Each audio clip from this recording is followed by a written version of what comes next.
Bonjour, je m'appelle Alice et nous sommes en bac pro conduite de production horticole. Je vais vous présenter les TMS, c'est-à-dire les troubles musculo-squelettiques, qui représentent plus de 90% des maladies professionnelles en agriculture. Ce sont des pathologies douloureuses et handicapantes pour les travailleurs et elles génèrent également un coût économique pour les entreprises. Avec ce squelette, je vais localiser les principaux TMS.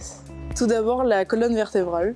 C'est là qu'il y a le plus de problèmes. Avec les courbures naturelles du dos, on retrouve les vertèbres et entre ces vertèbres, les disques.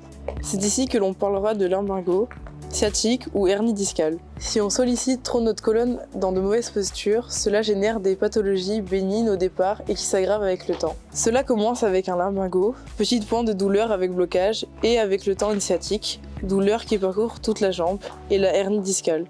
Si je suis dans une bonne posture en respectant la courbure naturelle de mon dos, on dit le dos droit, donc il n'y a pas de problème. Si j'ai une mauvaise posture, je vais créer une hernie discale et pincer le nerf.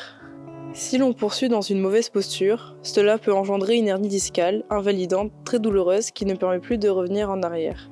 Au niveau des membres supérieurs, au niveau de l'épaule, on parle souvent des tendinites de la coiffe des rotateurs. Si je lève le bras en l'air au-dessus de l'épaule, cela va créer des contraintes au niveau du tendon et générer une inflammation et des douleurs très vives qui peuvent conduire à des arrêts de travail assez longs. Il est donc important de travailler dans des amplitudes entre les hanches et les épaules, ou de ne pas rester forcé trop longtemps avec les mains au-dessus des épaules. On a également au niveau des genoux des problèmes d'inflammation et d'arthrose, qui sont des douleurs articulaires de l'usure des cartilages.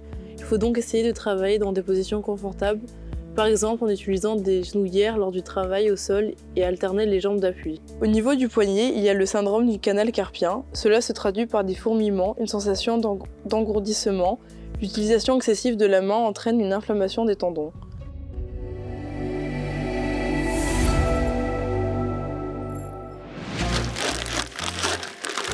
Attention, bouge pas, tu vas te faire mal, je vais te donner un conseil.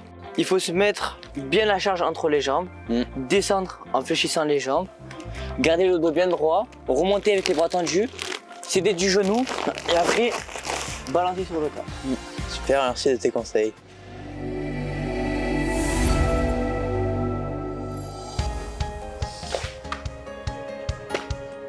Ouf!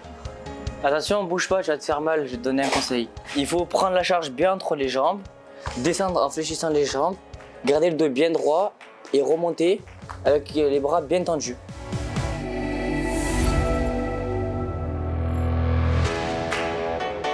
Non, attends, c'est pas comme ça qu'il faut faire.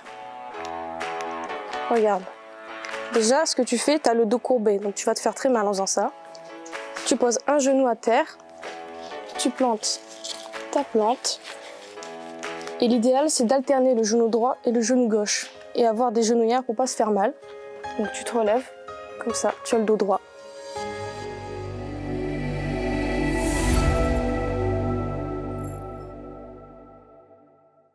Attention, tu vas te faire mal, je vais te donner quelques conseils pour pas te faire mal au dos. Alors déjà, on va se mettre bien en face du camion pour pas faire plein de petits pas et en faire encore plus mal au dos. Donc on va prendre la charge, la mettre bien entre ses jambes, descendre en fléchissant les jambes, en regardant bien au loin et en gardant le dos bien droit. Et quand on se relève, on va garder les bras bien tendus. Et quand on va marcher, on va chercher à céder de sa cuisse. Et après, on cède de sa cuisse pour relever la caisse et la mettre dans le camion.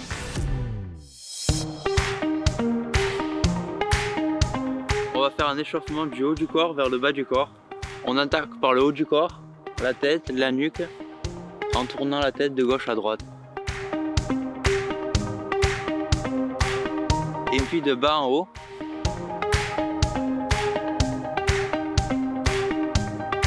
Puis on continue par les épaules, en se tenant les épaules de cette manière et en faisant des ronds.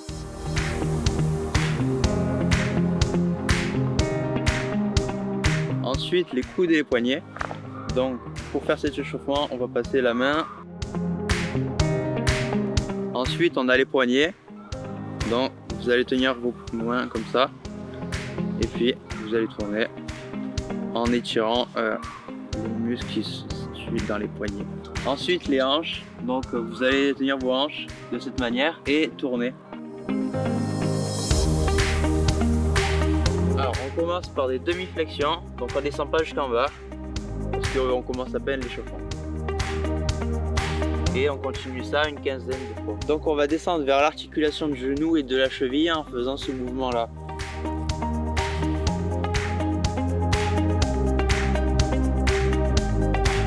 C'est important de faire un échauffement de 6 à 8 minutes chaque jour. Et on doit répéter les gestes 15 à 20 fois.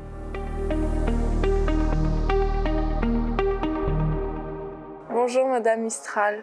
Pouvez-vous vous présenter vous-même et votre exploitation? Je m'appelle Magali Mistral, je suis exploitante agricole depuis une dizaine d'années sur Saint-Rémy-de-Provence et je fais du maraîchage, j'ai quelques arbres fruitiers et un élevage de poules pondeuses. Souffrez-vous de troubles musculo-squelettiques? Oui, comme la plupart des agriculteurs, donc une lombalgie chronique.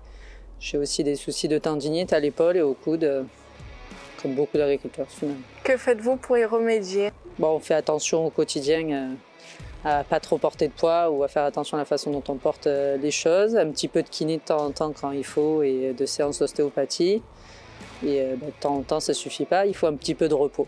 Si vous pouvez remonter le temps, que changerez-vous dans vos habitudes? Je ferai un peu plus attention quand j'avais 18 ans, je porterai un peu moins de charges lourdes en me pensant invincible et que j'aurai jamais mal au dos.